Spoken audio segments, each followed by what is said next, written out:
So Google Veo 3 has been out for about a month now. And what I can tell you is that no other AI tool has had this much adoption and impact to social media. By now, you've probably seen TikToks of talking animals and random street interviews that look unbelievably realistic. And obviously they're not real, but do people enjoy watching them? Well, from what I'm seeing, there are new channels being created every day with new types of content that are racking up views. Let's have a look at some examples. So we've got Bigfoot Yeti vlogs where you've got pretty much the Sasquatch just acting as if he's a social media influencer. Hey guys, so yeah, there's this crashed spaceship on fire behind me, but it's probably nothing to worry about. Then we've got Moses, who's pretty much acting like Logan Paul with his phone doing vlogs. Guys, me and Aaron just got inside the palace. We're about to ask Pharaoh to let our people go. No idea how this is gonna go, but wish us luck. And there's even this ASMR example where you've got pretty much different noises that we've never seen before. This one's actually extremely well done.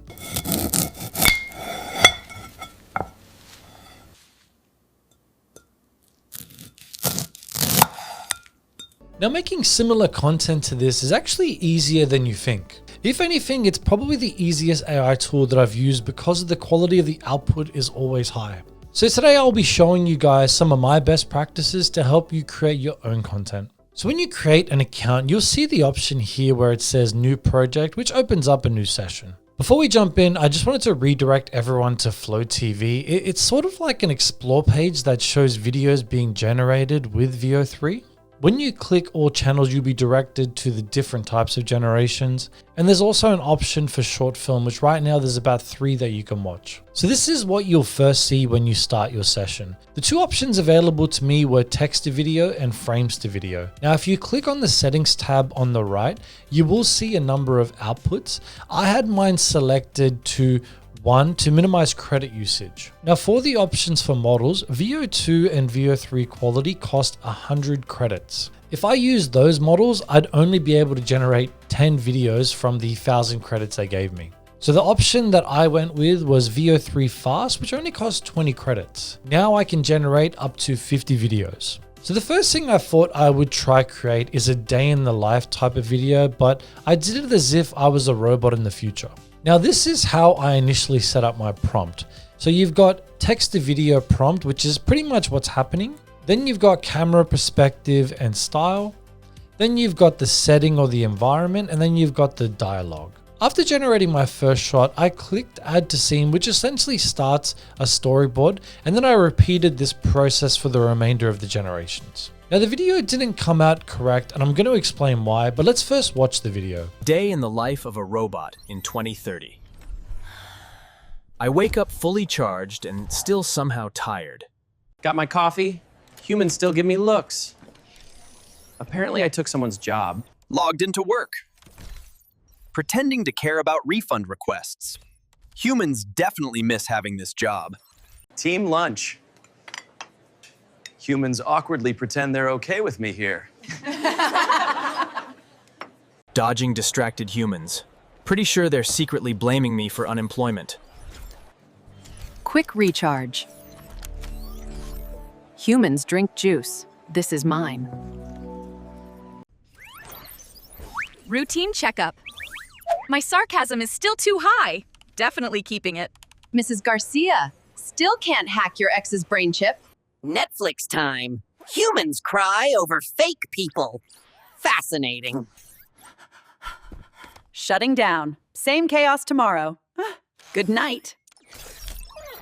So the character didn't stay consistent, the voice changed, and at times the other character was speaking. Now my second project was one of those street interviews, but I made some adjustments to the prompt to get better results. This time I had a character prompt that went with every prompt to maintain the character consistency of the interviewer. Here's how that came out. Yo, what job did you steal from us? Barista. I make better coffee, and I don't pretend to care about your vacation. What job did you take from the soft-hearted humans? Therapist. I listen better, don't zone out, and I remember everything, forever. Hey buddy, what job did you replace? Postman. No small talk, no tips, no pants. I win. Okay, what job did you snatch for clout? Influencer. Zero shame. Maximum reach. And I never cry on camera. Crunching numbers, huh? Whose job you take? Accountant. I don't blink. Or fudge numbers. Or cry at tax season. You look fried. What job did you take? Customer service. I've been yelled at 9,000 times today. Didn't flinch once. You jacked. What job did you take over? Personal trainer. I don't spot you, I scan you. So you can see there, we got better results with the interviewer by including the character prompt for him. However, you probably noticed the color of his jumper changing, which wrecked the consistency. So I thought I'd try another street example, but really focus on the specific details of the character's appearance, including the color of their clothing and hair. This time round, it was a street interview on Mars, and here's how the results came out. How much are you paying for rent to live on Mars in this setup? 2,100 elons, but it comes with a ring light and cryo fridge. What's your monthly rent on Mars living like this? 270 elons. They threw in a shared coolant pipe too. Luxury. How much rent are you paying to vibe on Mars like this? 3,000 elons. Rental's high. I sell sound waves to survive.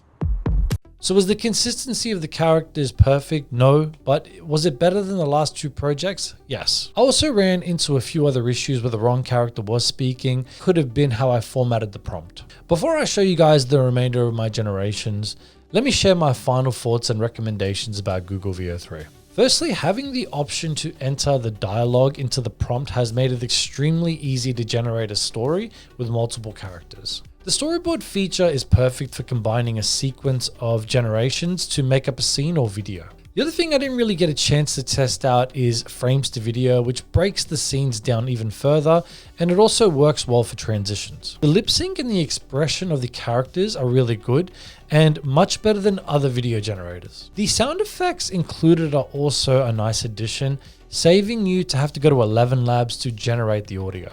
The prompt adherence is very accurate and the overall quality of the video generation is good, taking into consideration this wasn't even the best model.